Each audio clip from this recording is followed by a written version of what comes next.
Number 1. Jodi Huisentruit. Jodi Huisentruit was a beautiful, well-liked Mason City, Iowa TV anchorwoman who vanished on June 27, 1995. She had moved to Mason City in 1993 and became an active member of the community. On the morning she disappeared, she was supposed to be at work around 4 a.m. to anchor the morning news. She overslept and was awoken when co-worker Amy Kunz called her at home. Amy did not notice anything wrong. It seemed as though Jodi was awake and getting ready for work as the two talked. When Jodi did not show up, Amy anchored the newscast. Later in the morning, when she still had not arrived at the station, the news director drove to her apartment and discovered some of her possessions scattered around her red Mazda Miata. It appeared that a struggle had taken place at it, and she was probably abducted and forced into a vehicle. An investigation and search began that day. Hundreds of volunteers, the local police, and the FBI searched for her, but no trace of her was ever found. She had no known enemies and there was no other reason to suspect that she had been in any danger. Her case remains unsolved. Suspects. Police have considered the theory that she might have been stalked by an obsessed fan and was later abducted and murdered by this person. However, no suspects have ever been identified. Several neighbors in the apartment complex reported hearing screams at the time that Jodi would have been leaving for work. A white Ford van was seen around her apartment complex at the time she vanished, but it is unknown if it is related to her disappearance. In May 2001, Jodi was declared dead, but her body has never been recovered and her supposed killer has never been caught. In 2015, it was revealed that a witness came forward and linked Tony Jackson, a convicted serial rapist, to Jodi. Jackson was 21 at the time of Jodi's abduction and lived just 2 blocks from her new station. According to the witness, who was a friend of Jackson's, he and Jodi met at a bar shortly before her disappearance. Investigators have yet to officially name Jackson a suspect. However, authorities have followed numerous leads regarding Huisentruit's case throughout the years, but nothing to date has resulted in any evidence as to her whereabouts. She was declared legally deceased in May 2001. Her case remains open and unsolved. Number 2. Ben McDaniel. Nearly 6 years have passed since Ben McDaniel disappeared while freshwater scuba diving, and despite extensive, and expensive, search efforts, clues as to what happened to the, then, 30-year-old Tennessee native remain sketchy and unresolved. The oldest of 3 brothers born to Shelby and Patty McDaniel, Ben had endured a failed marriage, a bankrupted construction company that left him despondent. In addition, he was saddled with a hefty tax debt, estate, $50,000, and he was still deeply affected by the 2008 death of his younger brother Paul from a stroke. Returning to his parents' suburban Memphis home, McDaniel took up their offer to take a sabbatical to Santa Rosa Beach, Florida, where the family maintained a beach home. The move appeared to be beneficial as he gradually began to be returning to normal, aided greatly by rediscovering one of his boyhood passions, scuba diving. He soon became a regular at Vortex Springs, one of Florida's largest freshwater diving facilities. August 18, 2010 had been a typical hot summer day in the region, and at around 7:30 p.m., McDaniel was seen by 2 other divers as he descended into the springs, presumably headed for a cave, a popular attraction for divers, primarily due to the challenges it offered. The cave had a well-deserved reputation for being extremely treacherous, so much so that the state had debated banning it following 13 deaths attributed to it in the 1990s. In response, the owners had placed a sign at the cave's entrance discouraging further exploration. A second deterrent, a locked gate, was placed some 300 feet further into the cave. A key to unlock the gate was available at the dive shop, but was only given to certified cave divers, which McDaniel wasn't. But his presence at the facility had become commonplace, so one of the 2 divers, employees at the dive shop, who'd spotted McDaniel as he began his dive, followed him to the cave, unlocked the gate, then resurfaced. He remains the last known person to see Ben McDaniel. 2 days later, when McDaniel's truck was noticed to still be in the parking lot, the Holmes County Sheriff's Department was notified, and following an initial search turned up nothing but Ben's keys, wallet, containing $700, and cell phone in the truck. Word spread quickly and a detailed search began. The McDaniel family was contacted, and for the next 3 days, Volunteer divers and cadaver dogs scoured the cave and surrounding swampland, with the only recovered evidence being 2 oxygen tanks discovered at the cave's entrance. Professional water rescue teams were brought in, but after 36 days of exhaustive search efforts, there were no positive results. The family then offered a sizable reward, but when the diver, ostensibly searching for clues, became trapped and died in the cave, an uproar ensued in the diving community, claiming that the reward had become too much of a temptation, endangering not only the safety of the divers, but also that of subsequent rescue efforts. The reward was then rescinded. Several theories have been proposed over the ensuing years, including foul play, McDaniel staging his own disappearance in order to escape his financial burden, and perhaps the most likely possibility, McDaniel becoming trapped, drowning and eventually being devoured by aquatic predators. After 6 years, it's unlikely that the tragic saga of Ben McDaniel will ever be definitively uncovered, adding his name to the long list of unexplained disappearances that continue to baffle and mystify. Number 3. Lauren Spirer. Indiana University student Lauren Spirer went out for a night of partying and was never seen or heard from again. In the early hours of June 3, 2011, the petite 4'11" co-ed with blonde hair and blue eyes seemingly vanished without a trace. But former FBI agent Brad Garrett believes somebody knows something about what happened to Lauren the night she disappeared. With over 30 years of experience in law enforcement, Garrett has solved many high-profile cases by connecting with the people in the community, developing their information and using his unique crime-solving skills to find the bad guys. He is now using the same approach via social media. Nobody simply vanishes. Someone heard something or saw something that night which might seem insignificant, but it could be an important piece of the puzzle, said Garrett, an ABC News consultant. With the new series Solve It, we're hoping someone will comment or post what they know online, and help solve the mystery of what happened to Lauren. We will never stop searching. Lauren, 20, who was studying fashion merchandising at Indiana University, went to a party with friends the night she disappeared. For her parents Charlene and Robert, and her sister Rebecca, trying to find out what happened that night has been a constant, heartbreaking search for answers. We haven't stopped searching. We will never stop searching. Lauren will have her day, they wrote in a recent post on the Lauren Spirer Family Updates Facebook page. Loving you always, Lauren, forever in our hearts. Just as determined as day one, the Spirers filed a negligence lawsuit against Jason Rosenbaum, Corey Rossman and Mike Beth, the men last seen with Lauren the night she disappeared. The Spirers claimed Lauren's disappearance resulted from her being given alcohol by Rossman and Rosenbaum when she was already intoxicated, and that all 3 men owed Lauren a duty of care. Rosenbaum, Rossman and Beth all retained lawyers and have maintained that they had nothing to do with her disappearance. The events of Thursday evening, June 2nd into Friday, June 3rd, unfolded in a 6 to 8 block radius of Bloomington, Indiana. The following is what police and private investigators believe, based on surveillance images and witness statements. 10 p.m., party at 11th and Morton STS. On Thursday evening, June 2nd, Lauren and her friend David Ron left her apartment at Smallwood Plaza on 8th and North College to attend a pregame party at Jason Rosenbaum's apartment on 11th and Morton Street. Rosenbaum had texted Lauren earlier in the day inviting her over. According to the Spirers lawsuit, Lauren was served several drinks at the party. Lauren and an acquaintance, Corey Rossman, left the pregame party to go to Rossman's apartment in the same complex. Rossman's roommate, Mike Beth, says Lauren was visibly intoxicated, yet Rossman still encouraged Lauren to join him at a nearby bar.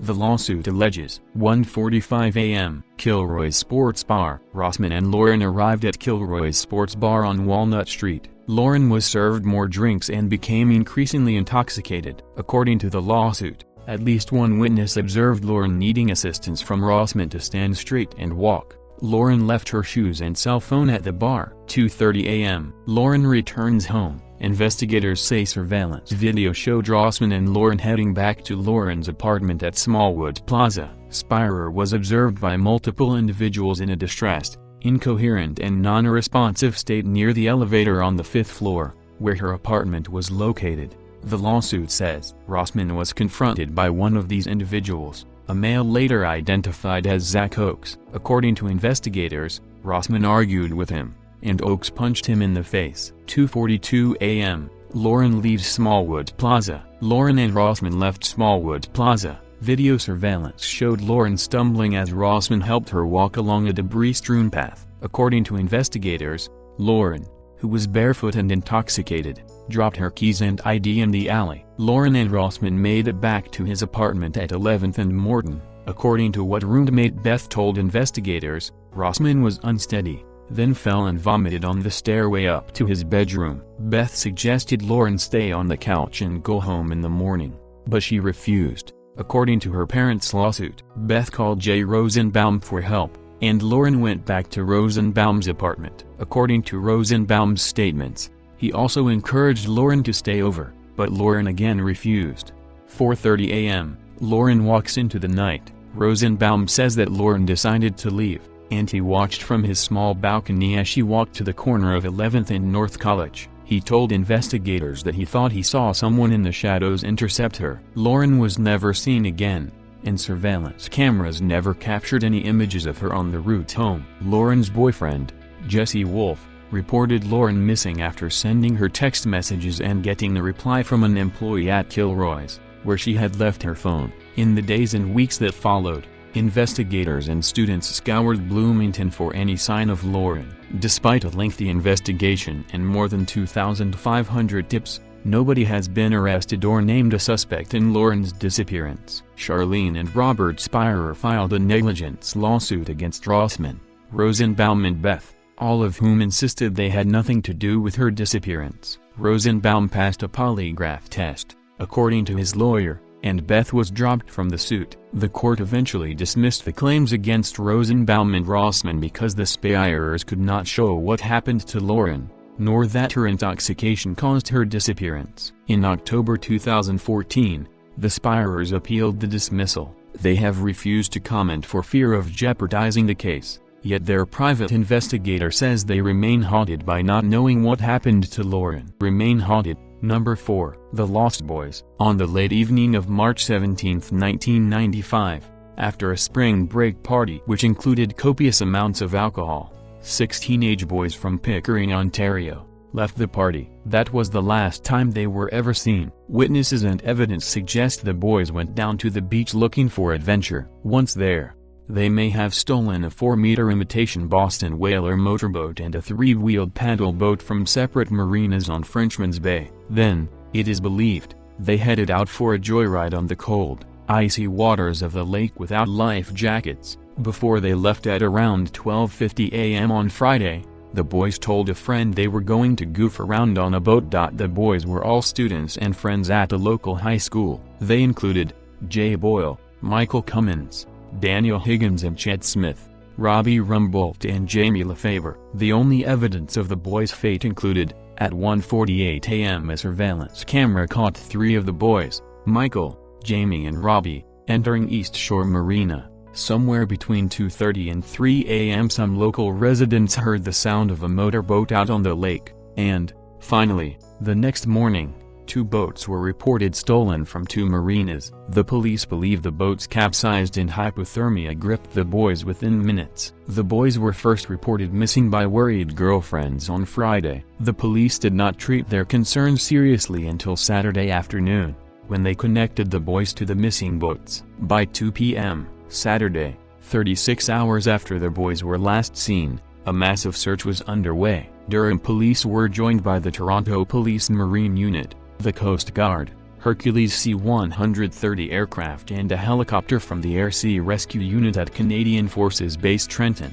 They found nothing. Thousands of volunteers from across southern Ontario then joined the hunt, but no bodies, no boats, no pieces of clothing. The only item found on the lake was a gas can belonging to the Boston Whaler. What happened to the boys? Why was no personal evidence of their fate ever found? Was there some sort of pact between the boys? Was there foul play? Did the boys actually die, or was there an elaborate plot to just disappear? These questions and many more have never been answered in the last 14 years. And what of the location? The East Shore Marina is adjacent to the Pickering nuclear facility. To get into Lake Ontario from Frenchman's Bay, The boys would have to literally pass by the plant. The Lost Boys of Pickering is truly a mystery of Canada. Each year the boys' families gather at Frenchman's Bay to remember 17-year-old Jay Boyle, 18-year-old Chad Smith and 17-year-old Robbie Rumbolt of Pickering, 17-year-old Michael Cummins of Oshawa, 16-year-old Danny Higgins of Ajax, and Jamie, who lived in Scarborough. The families and friends write messages on balloons to their loved ones and lay out flowers on the beach. On March 14, Smith says around 150 people gathered at the Courtyard restaurant in Pickering for the special event, a night to remember. Families and friends raised funds to install a commemorative bench at the foot of Liverpool Road, and with the remainder, they will make a donation to the International Center for Missing and Exploited Children. It was just amazing, says Smith. She has fond memories of Jamie. He was fun, a bit wild I would say, but as a teen at 17, of course they are, she says. Jamie's mother died in 2012, never knowing what happened to her son. In October 2013, the family of Jay Boyle learned that human remains found near the Niagara River in 1998 were wearing a pair of red jeans like the ones he was wearing when he disappeared. Another set of human remains was found nearby. Number 5. Mary Marshall Lands. Lands was last seen between 10 o'clock and 10:30 p.m. on March 12, 2004, walking away from her apartment in the vicinity of the 1200 block of Arm Street in Marshall, Michigan. She had an argument with her live-in fiancé, Christopher Luke Pratt, that evening. Lands may have been intoxicated at the time. She became upset and told Pratt she was going for a walk, and he saw her walking around the carport. She never returned home and has never been heard from again. She left her clothes, cellular phone, engagement ring and keys behind at her home, but she took her white mesh purse with her. Her brother reported her missing. Pratt is considered to be a person of interest in Lands's disappearance, although he is not being called a suspect. He had a history of domestic violence in his first marriage. In 2007, he was arrested for assaulting his live-in girlfriend. He was convicted of unlawful imprisonment and criminal sexual conduct in that case,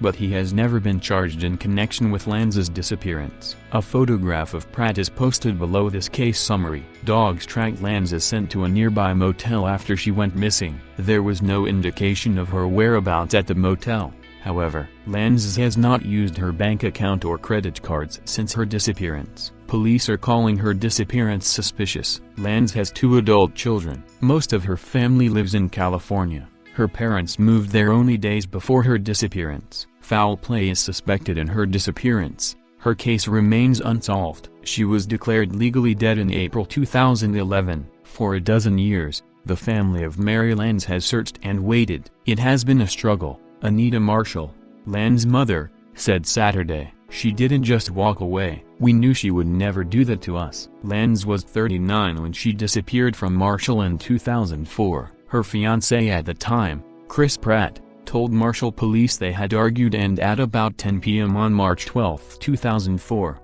she left the apartment. Pratt called Lands' parents, Anita and Clifford Marshall in California, 44 hours later to say she was gone. Despite police investigations, searches, rewards, psychics and pleas, she has never been found and no one has been charged in her disappearance. Lands has been ruled legally dead, but she hasn't been forgotten, and the family wants to find her remains and learn what happened. "I believe she can be located within 10 miles of the Marshall Brooks fountain," said Jim Carlin, a private investigator, who has worked on the case with the family for years. "She can be found with just one tip."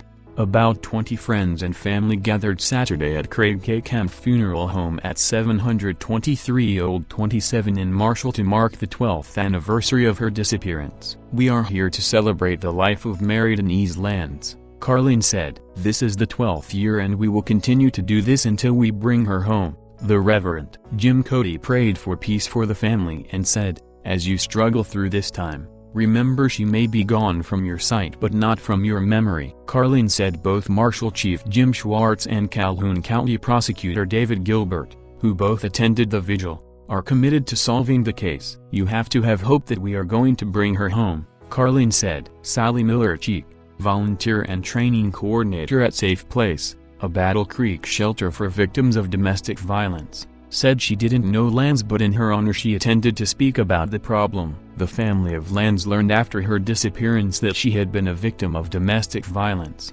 Miller Cheek said 85% of people in the United States are affected by the problem and that there are 24 victims of domestic violence in the country every minute. 11 are killed each day. She urged people to speak out, help the victims of domestic violence. She said, "Abuse thrives in silence, so please don't be silent." Carlin told the group he believes one person with some information can call, even anonymously, and help solve the case. "Why does that one person not pick up the phone just to bring her home?" he said. "We just want to bring her home."